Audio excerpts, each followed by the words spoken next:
కృపణమైన సజీవమైనటువంటి నిన్న మానవ మార్పు చెందని స్తోత్రాలు చెల్లిస్తుంటున్నాం. ముఖ్యంగా సాయంకాల సమయంలో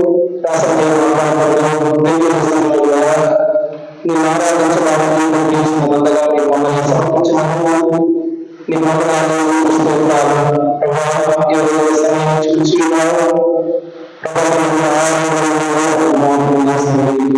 ఇక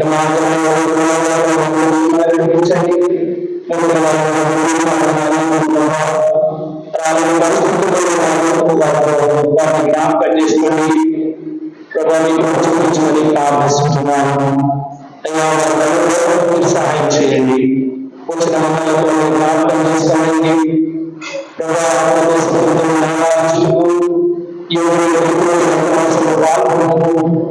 మీకు చూపించమని ప్రార్థిస్తున్నాను.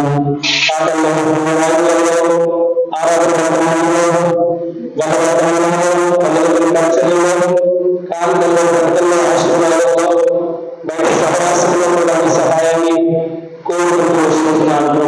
చూపించండి. నీ యొక్క ఆత్మ నడిపించండి. కనిపించి చూపించినటువంటి అంధకార శక్తులను మీరు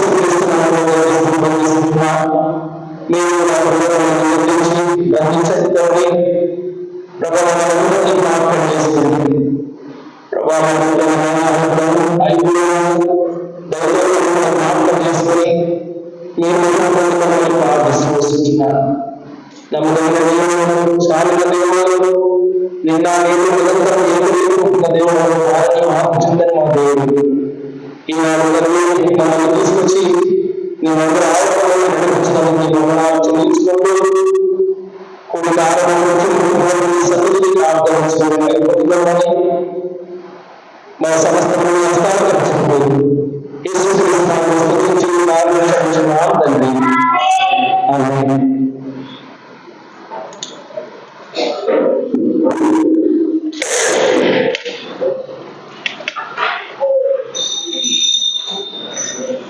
చాలా మంది రాలి సుదర్శన అన్న కూడా రాలేదు.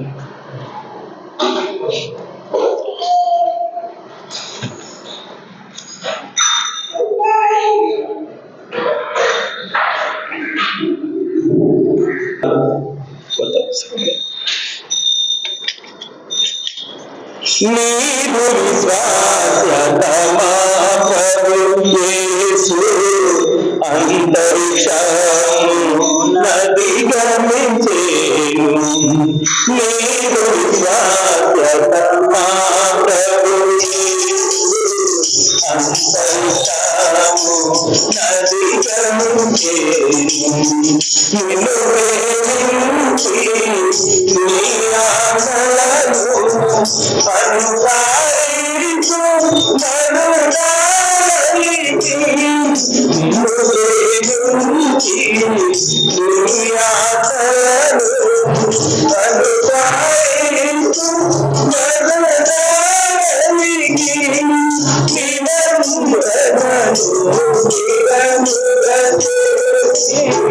నిబంధనను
Thank you.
కూర్చోండి దయచేసి.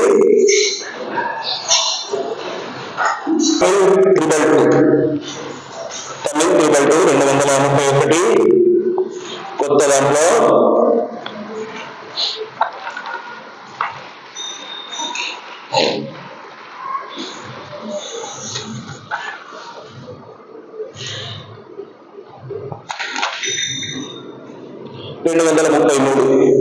నీ దగ్గర 233 తమ్ముడు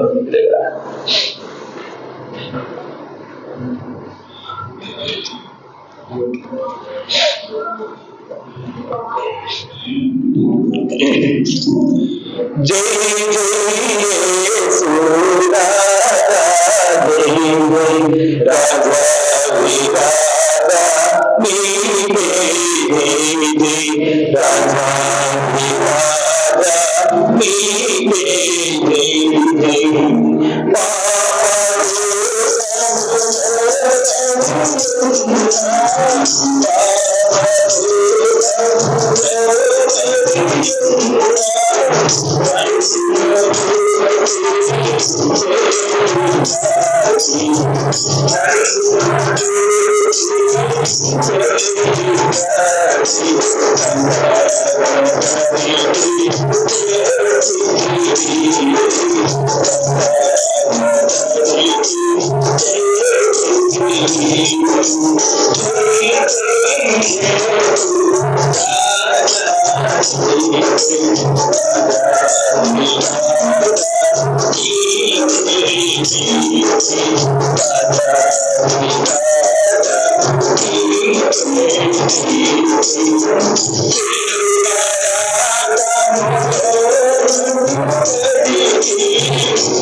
47 తెలుగులో, తమిళ్ 56.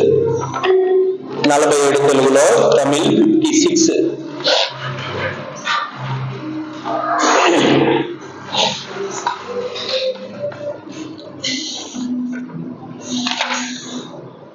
కొత్త దాంట్లో కూడా అంతే 47 ఉంది. ఓకే,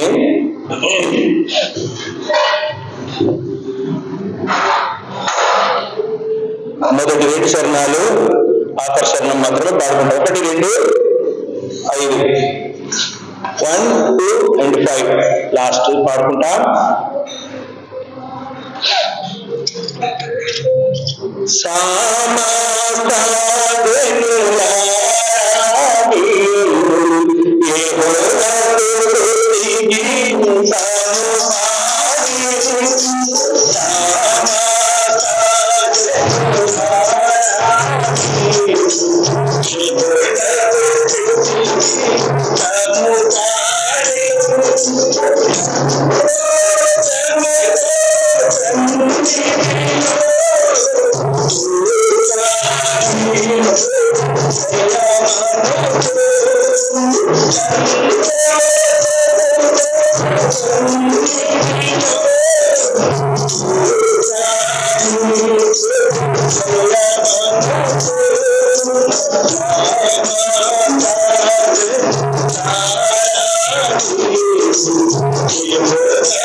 మనము ఆరాధనలోకి వెళ్ళకంటే ముందు పరిశుద్ధ గ్రంథంలో నుంచి కొన్ని మాటలు ధ్యానించి మనం ఆరాధనలోకి వెళ్తాం.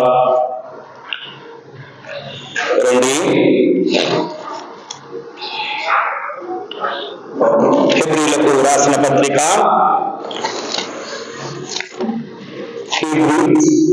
హెబ్రీలకు రాసిన పత్రిక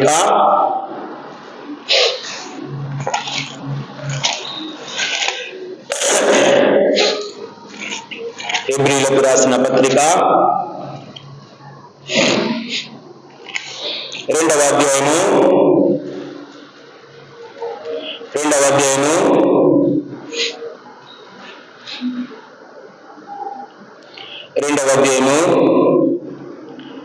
17వ వచనం అందరం కలిసి చదువుకుందాం. సో 17 చాప్టర్ 2 and verse 17 అందరం కలిసి చదువుకుందాం. కావున ప్రజల పాపములకు పరిహారం కలుగు చేయుటకై దేవుని సంబంధమైన కార్యములలో కనికరమును నమ్మకమును గల ప్రధాన యాజకులకు నిమిత్తము అన్ని విషయములలో ఆయన తన సహోదరుల వంటి వాడు కావలసి వచ్చెను. ఇంకో మాట కూడా మనం చదువుకుంటాం. చూడండి, ఇక్కడ ఉంటుంది,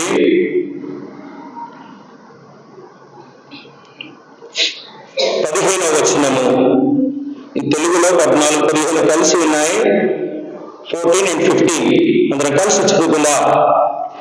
కాబట్టి ఆ పిల్లలు రక్త మాంసములు గలవారైనందున ఆ ప్రకారమే మరణం యొక్క బలము గలవానిని అనగా అపవాదిని మరణము ద్వారా నశింపజేయుటకును జీవితకాలమంతయు మరణ భయం చేత దాస్యమునకు లోబడిన వారిని విడిపించుటకును ఆయన కూడా రక్త మాంసములలో పాలువాడు ఆయను. ప్రభు సహాయం కొరకు చిన్న ప్రార్థన చేసుకుందాం.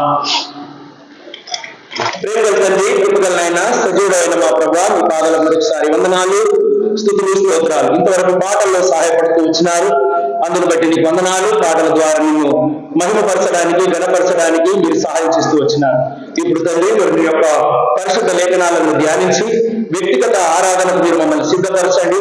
ఆత్మతో సత్యంతో ఆరాధించడానికి మాకు సహాయం చేయమని ప్రార్థిస్తుంటున్నాను. అని కూడా నన్ను కూడా జ్ఞాపకం చేసుకోమని చదివిన వాక్యం నీ ముందుంచుతూ యేసుక్రీస్తు నామములో ప్రార్థిస్తున్నాను తండ్రి, ఆమేన్.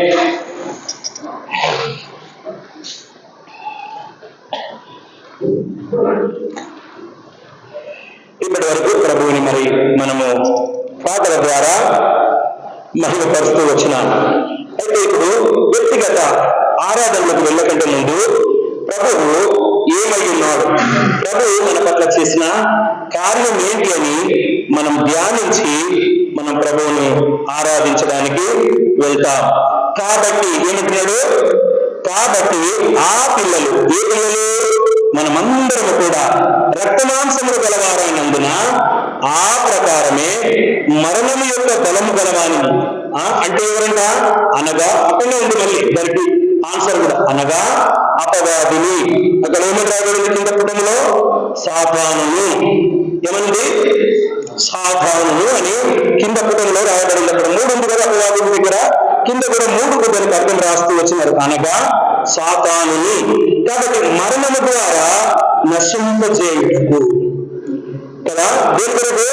మరణము ద్వారా నశింపజేయుటకును జీవితకాలం అంతయు మరణ భయం గలవారు, మరణ భయం చేత దాస్యములకు లోబడిన వారిని విడిపించుటకును ఆయన కూడా రక్త మాంసములలో పాలువాడు ఆయను. కాబట్టి ఎవరు వీళ్ళు? మరణ భయం ద్వారా జీవితకాలం అంతా కూడా దాస్యములకు లోబడిన ప్రజలందరినీ కూడా అదే మరణం ద్వారా అపవాదులు జయించిన కొరకై ప్రభువైన యేసుక్రీస్తు రక్త మాంసములలో పాలువాడు కావలసి వచ్చింది. ఎందుకు అనంటే మనమందరం కూడా రక్త మాంసములు గలవాడమైనాం కాబట్టి ఆయన కూడా రక్త మాంసములు గలవాడుగా ఈ లోకంలోనికి రావాల్సి వచ్చేసింది. అందుకే ఏమంటున్నాడు? కావున 17వ వచనంలో చదువుతూ వచ్చిన, కావున ప్రజల పాపములకు పరిహారము కలుగజేయుటకై, ప్రజలందరి పాపముల కొరకు పరిహారము కలుగజేయుటకై దేవుని సంబంధమైన కార్యములలో కనికరములు నమ్మకము గల ప్రధాన యాజకులకు నిమిత్తము అన్ని విషయంలో ఆయన తన సహోదరుల వంటి వాడు కావలసి వచ్చి, అన్ని విషయములలో మనలాంటి స్వభావము గలవాడుగా, రక్త మాంసములు గలవాడుగా, అంత మాత్రమే కాకుండా మనలాగా శోధింపబడేటట్టు కూడా కావలసి వచ్చింది. అందుకనే 18వ వచనంలో ఉంది, తాను శోధింపబడి శ్రమపొందని కనుక శోధింపబడి వారికి సహాయం చేయగలవాడై ఉన్నాడు. ఆయన ఎంతో శోధించబడ్డాడు, ఎంతో బాధలు పడవలసి వచ్చేసింది, ఎన్నో ఇబ్బందులు కూడా ఆయన ఎదుర్కోవలసి వచ్చేసింది. అందుకని ప్రభువు మనందరూ కూడా సహాయం చేయగలుగుటకు సమర్థుడు. కాబట్టి మరణ భయము మనకు లేకుండా ప్రభు చేస్తూ వచ్చినాడు. అందుకని మనం ఇంకొక మాట కూడా చూసుకుంటూ వస్తాము. మత్తయి సువార్తలో మాథ్యూ గాస్పెల్, మత్తయి సువార్త, మత్తయి సువార్త, మత్తయి సువార్త, మత్తయి సువార్త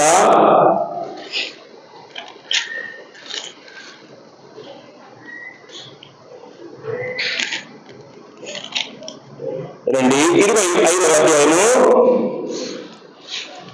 మత్తయి సువార్త 25వ అధ్యాయము గమనించండి.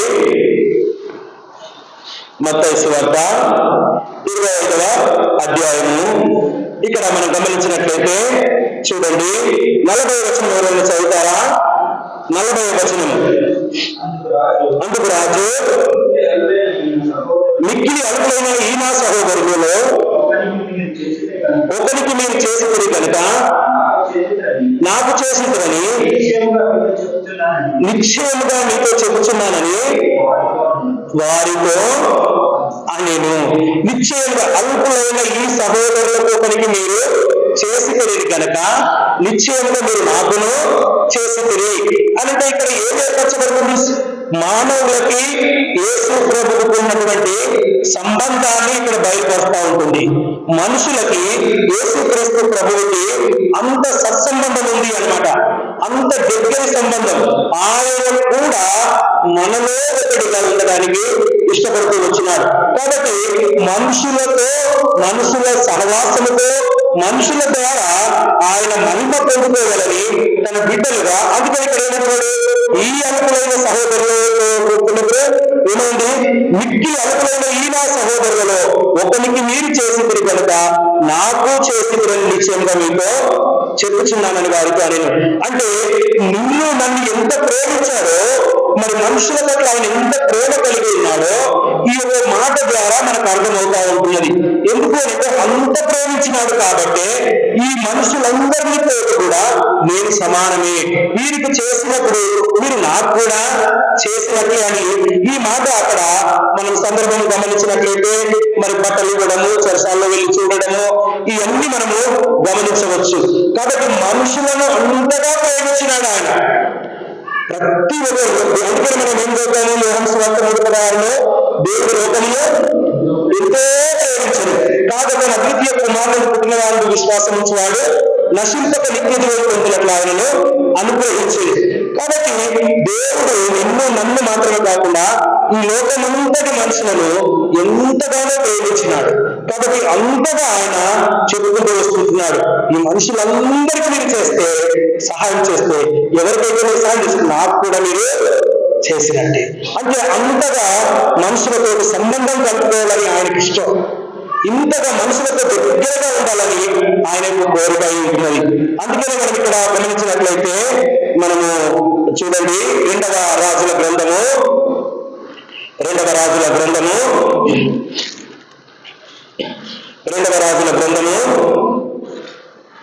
మనకందరికీ తెలిసినటువంటి భాగం 5వ అధ్యాయము, 2వ రాజుల గ్రంథము 5వ అధ్యాయం. ఇక్కడ ఎవరుంటారు? ఒక నయమాను ఉంటాడు. ఎవరుంటారు ఇక్కడ? ఒక నయమాను ఉంటాడు. ఎంత ప్రేమించాడో నయమాను తెలుసా? ఆ యొక్క పరిస్థితుల్లో నయమాను ప్రేమించి ఆ చిన్నది యెరూషలేము నుంచి, ఇశ్రాయేలులో నుంచి అక్కడికి చెరగట్టకపోవడానికి, అక్కడికి వెళ్ళి ఆ యొక్క పాప ద్వారా వారింటికి సువార్త అందడానికి, ఆ నయమాను రక్షణ పొందుకోవడానికి దేవుడి యొక్క సంకల్పం అయి ఉంటుంది. ఏ విధంగా నికోదేమును దేవుడు ఆ జక్కయ్యను మార్చడానికి ఆ యొక్క ఎరుకో ప్రాంతమును దేవుడు ఏర్పరచుకుంటూ ఆ మార్గమును వెళ్తూ వచ్చినాడో అదే ప్రకారంగా ఇక్కడ నయమాను రక్షించట కొరకై దేవుడు గొప్ప ఉద్దేశంలో కలిగి ఉంటూ వచ్చినాడు, నయమాను రక్షించడం కొరకు. అందుకనే ఇక్కడ నయమానికి ఏముంది? పాపమని పుస్తుంది. ఆయన రాజ్యంలో పెద్ద అధికారి అయినప్పటికీ దేవుడు ఏం చేశాడు? ఆయన్ని ప్రేమించినాడు. ప్రేమించి ఆయన రక్షణ పొందాలని ఆశపడ్డాడు, ఆయన మారు మనసు పొందాలని ఆశపడ్డాడు. ఇశ్రాయేలు వేరొక దేవుడు లేడు అనేలా చేస్తూ వచ్చినాడు నయమాను ద్వారా. అందుకని ఇక్కడ చూడండి ఏమంటాడప్పుడు 17వ వచనంలో చూడండి, అప్పుడు యెహోవాకు తప్ప దహన బలిమైనను మరి దిగ్గరమైన దేవతలకు నేను ఇంకా అర్పించాను. 2 కంచెల బ్యాగుల 3 బ్యాగులు నన్ను నీ దాసుని నాకు ఇప్పించకూడదా? ఇక్కడ మనం పండించి అప్పుడు యెహోవాకు తప్ప దహన బలినైనను మరి ఏ బలి ఇతరమైన దేవతలకు నేను ఇక అర్పించను. ఎవరికి అర్పిస్తాను? ఓన్లీ యేసుక్రీస్తు ప్రభువుకే నేను దేవుడికి అర్పిస్తాను తప్ప ఇతరమైన దేవతలకు నేను అర్పించను. ఎలా ఇంత మార్పు వచ్చేసింది? ఆయన ఎంతో కోపిష్ఠుడు, ఎంతో కోపిష్ఠుడు. ఏమన్నా 11వ వచనంలో చూడండి, 11వ వచనంలో అంటాడు, 11వ వచనం చదవండి ఎవరైనా. ఏమైంది? అందుకు నయమాను కోపం తెచ్చుకొని తిరిగిపోయి అతడు నా ఇంటికి వచ్చి నిలిచి తన దేవుడైన యెహోవా నామమును బట్టి తన చెయ్యి రోగముగా ఉన్న స్థలము మీద ఆడించి కుష్ఠరోగంలో మానుకునని నేను అనుకుంటుని. ఆయన అనుకుంటున్నాడు. అక్కడ ఏమనుకుంటున్నాడు? ఆయన వస్తాడేమో. ఎవరు ఆయన? ఇక్కడ చదవండి. ఎలీషా ప్రవక్త, ఎలీషా దేవుని యొక్క సేవకుడు, దైవజనుడు వచ్చి ఏమనుకుంటున్నాడు? రోగం ఎక్కడైతే ఉందో వచ్చి ఈ చెయ్యిని ఇలా ఆడించి ప్రార్థన చేసి స్వస్థపరుస్తాడేమోనని నేను అనుకున్నాను. కానీ ఎలీషా ఏం చెప్పాడు?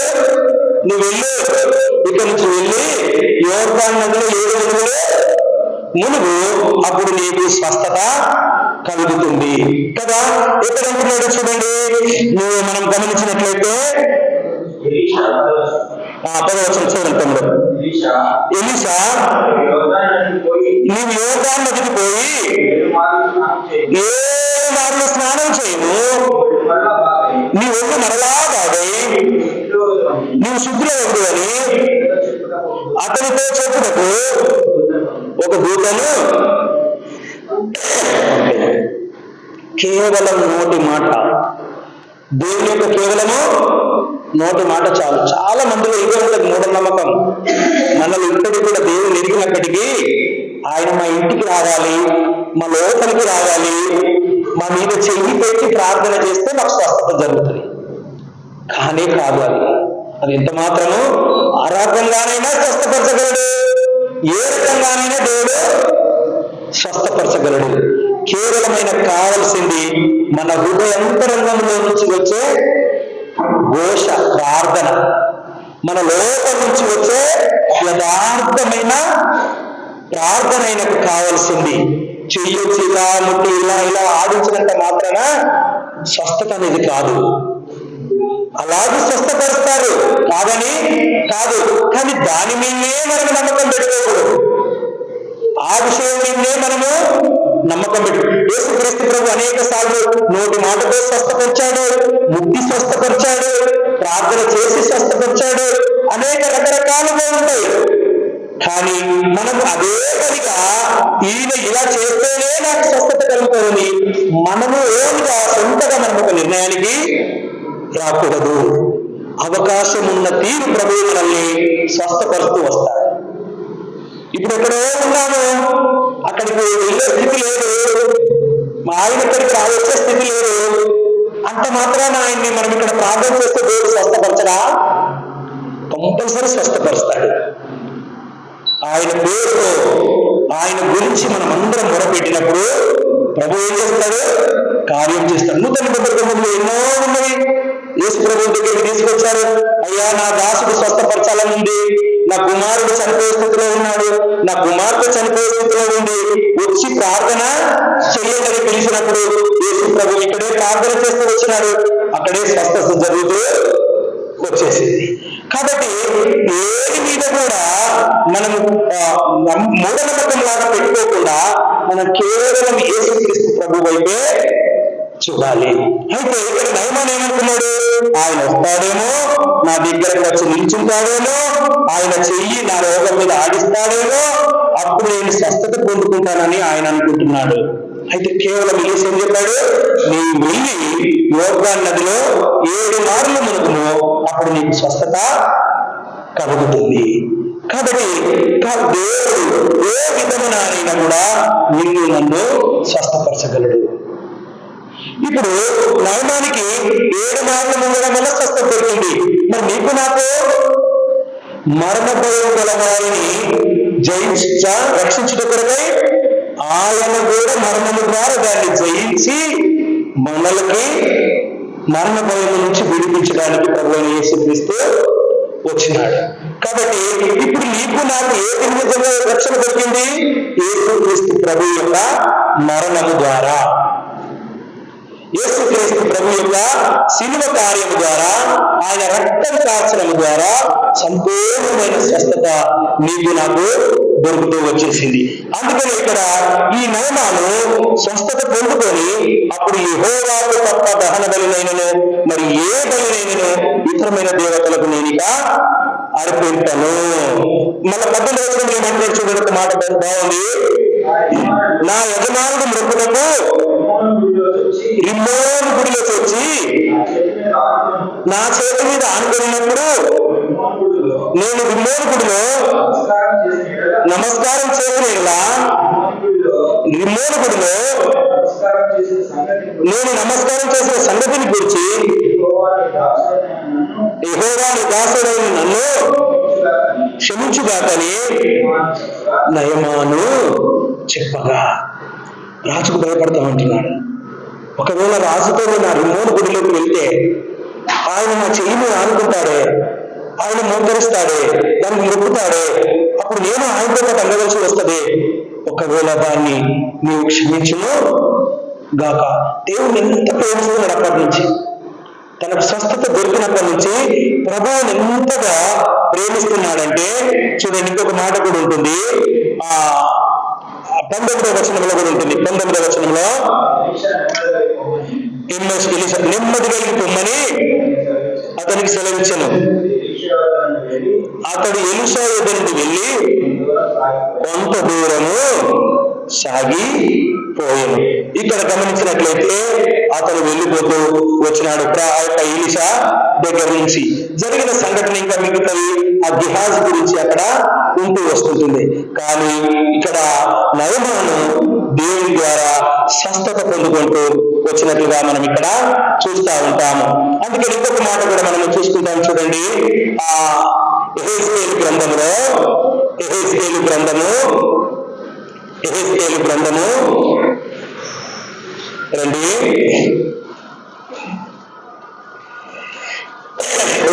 గ్రంథము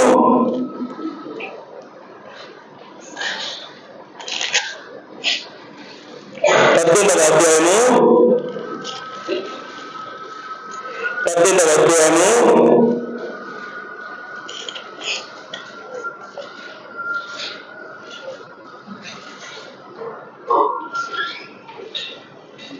20వ వచనము చదవండి. దయచేసి గమనించండి. పాపము చేయవాడు మరణము నందును, తండ్రి యొక్క దోష శిక్షను కుమారుడు మోయలేదని, కుమారుని దోష శిక్షను తండ్రి మోయడు.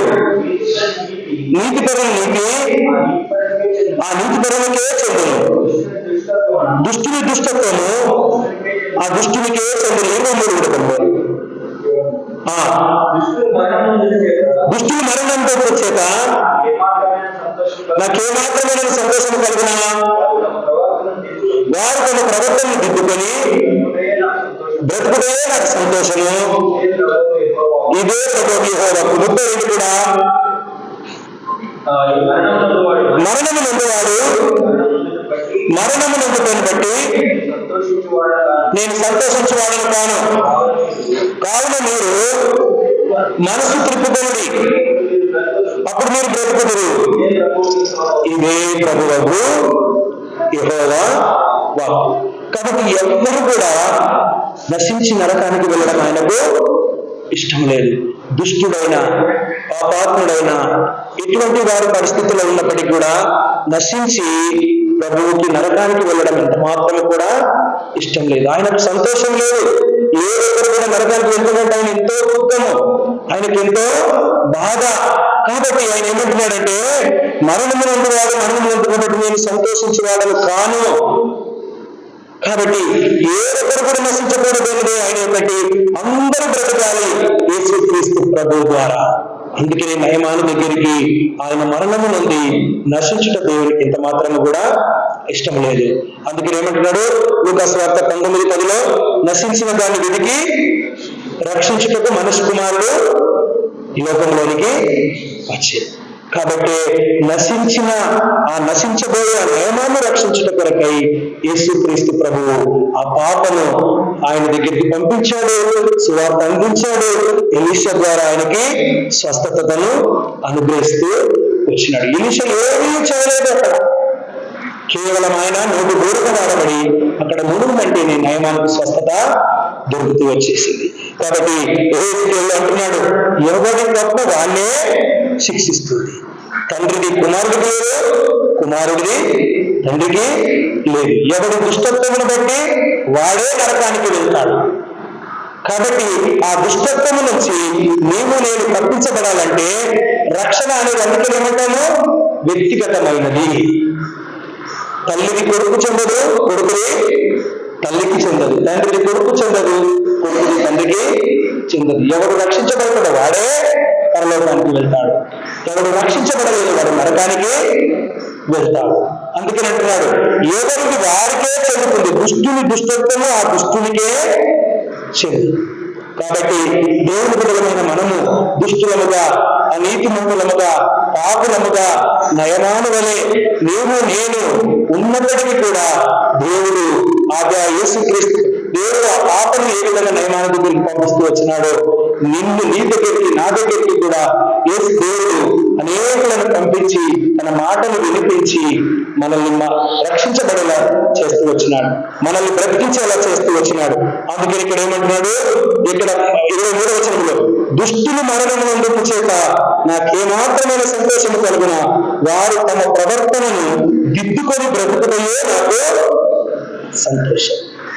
అందుకని హెబ్రీయులకు రాసిన గ్రంథంలో మనం చదువుతూ వచ్చినాము, మరణ భయం గల వారందరినీ కూడా విడిపించుట కొరకై ఆయన మరణము నొందవలసి వచ్చేసింది.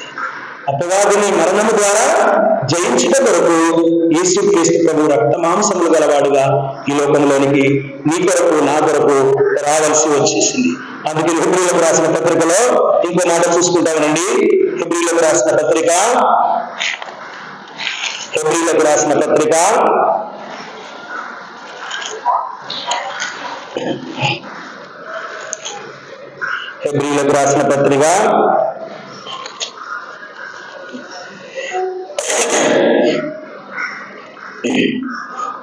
9వ అధ్యాయము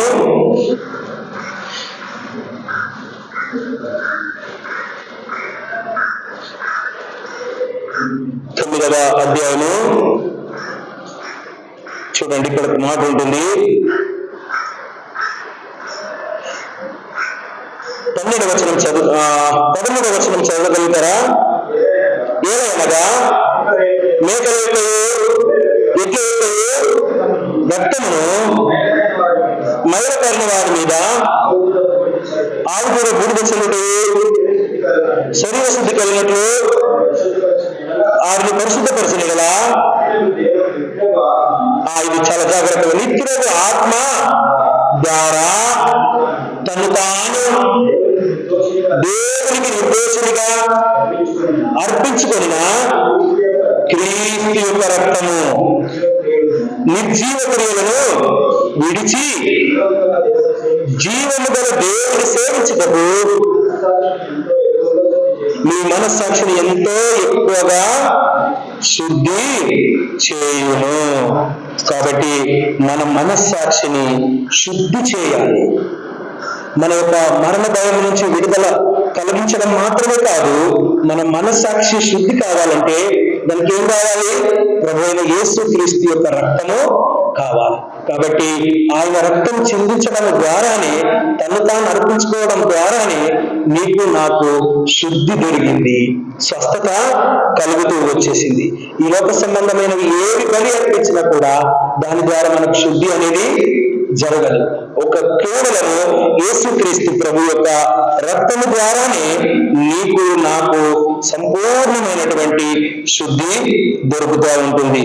అందుకని ఇక్కడ చూడండి, మనము 10వ అధ్యాయంలో 5వ వచనంలో కూడా చదివినట్లయితే, కాబట్టి ఆయన ఈ లోకమందు ప్రవేశించినప్పుడు ఇలాగ చెబుతున్నాడు, బలియు అర్పణయు నీవు కోరలేదు గాని నాకు ఒక శరీరమును మర్చితివి, పూర్ణ హోమములు పాప పరిహారార్థ బలులు నీకు ఇష్టమైనవి కావు. అప్పుడు నేను గ్రంథపు చుట్టలో నన్ను గురించి రాయబడిన ప్రకారము, దేవా నీ చిత్తం నెరవేర్చుటకు ఇదిగో నేను వచ్చి ఇంటిని. దేవుని యొక్క చిత్తమును నెరవేర్చుట కొరకు యేసుక్రీస్తు ప్రభు, దేవుని యొక్క చిత్తం ఏమిటంటే నీవు నేను యేసుక్రీస్తు ప్రభు ద్వారా రక్షణ పొందుకొనటమే దేవుని యొక్క చిత్తము. నీవు నేను ఎక్కడము కూడా నశించి దుష్టత్వము ద్వారా మరణించి నరకానికి వెళ్ళుట, నశించుట దేవుడికి ఎంత మాత్రం ఇష్టం లేదు, ఆయనకు సంతోషము కూడా లేదు. కాబట్టి నీవు నేను వీరందరూ రక్షించబడాలని యేసుక్రీస్తు ప్రభువు నీ కొరకు నా కొరకు ఈ లోకంలోనికి వచ్చినట్టుగా మనం చూస్తూ ఉంటాం. అందుకని 9:28 వచనం చదువుతారు ఎవరైనా? 9వ అధ్యాయం 28వ వచనం. అలాగనే క్రీస్తు కూడా అనేక పాపములను భరించుటకు ఒక్కసారే అర్పింపబడి తన కొరకు కనిపెట్టుకుని ఉండి వారిగా రక్షణ నిమిత్తము పాపము లేకుండా రెండవసారి ప్రత్యక్షమగును. కాబట్టి అనేకుల పాపమును క్రీస్తు భరించుట కొరకై, మరి భరించుటకు ఒక్కసారే నీ కొరకు నా కొరకు కల్వరి శిలువలో అర్పించబడుతూ వచ్చినాడు. కాబట్టి ప్రభు మన పట్ల చేసిన రక్షణ కార్యములను బట్టి మనం వ్యక్తిగతంగా ఒకరి తర్వాత ఒకర క్లుప్తంగా ఆరాధిస్తా దేవుడి మాటలు దీవించుకున్నారు. ఆమేన్. దయచేసి రండి.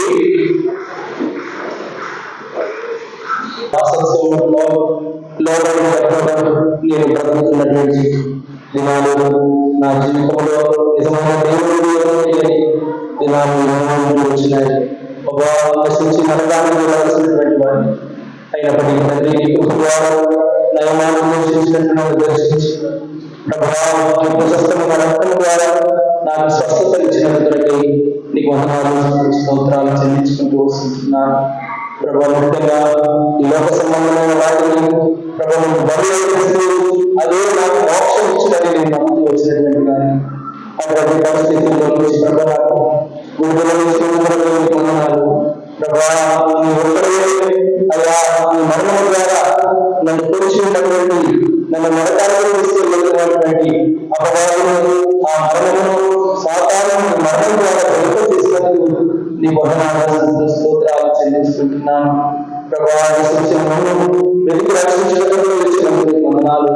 నేను కూడా రక్తమాంసములు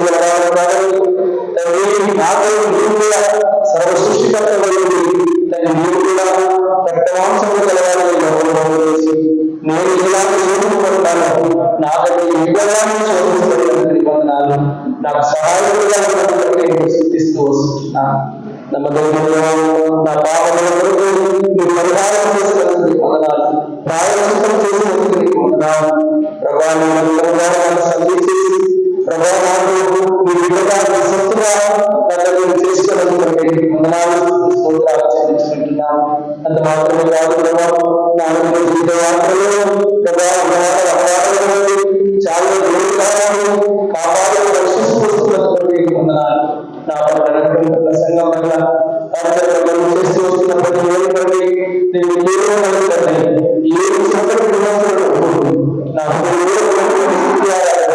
నా రక్షకుడు నీకే సమర్పిస్తున్నాను తండ్రి. ఆమేన్.